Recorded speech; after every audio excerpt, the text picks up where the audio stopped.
Daily Tribune. Regarding the subgroup, are they still intact today, existing? And tuloy pa rin po ba yung mga activities po ng MAISUG? Oh yes, MAISUG is a social movement. Again, accountability, peace and security. Wala namang it's not a formal organization. It's a social movement.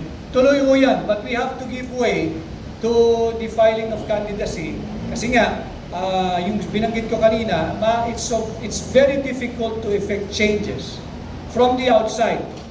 You must come and be part of the structure of government. And I think yung MAISUG ngayon, nanonood din kami yun nga, yung kagaya ng aking estado, should I even consider running for senator at lumahok dito sa magaganap na electoral process dahil nga I think even in this forum we cannot help but agree that change must also come from within. Mahirap naman na advocacy tayo from the outside but may resistance sa loob dahil again may clamor and may plea and may campaign sa ating mga kababayan. Paul, let's try to come together and put a credible and efficient and effective opposition in the Senate and hopefully in the House of Representatives. Because as we speak now, malabo yung dominante. Hawak nila ang lahat ng resources.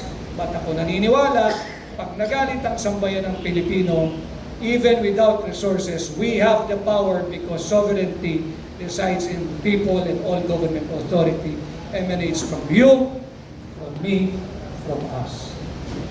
Follow-up question, sir. Regarding Eric Jeffrey Service, is he really a part of MAISUG group or naki-join na po sila?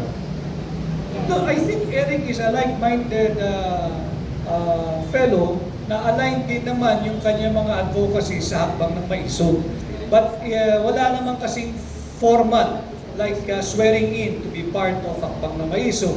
Wala naman formal structure or hierarchy ang hakbang ng MAISUG. So everyone, all Filipinos who are like-minded and pushing for transparency, accountability, peace and security, at sawang-sawa na sa korupsyon, welcome sa hakbang ng MAISUG.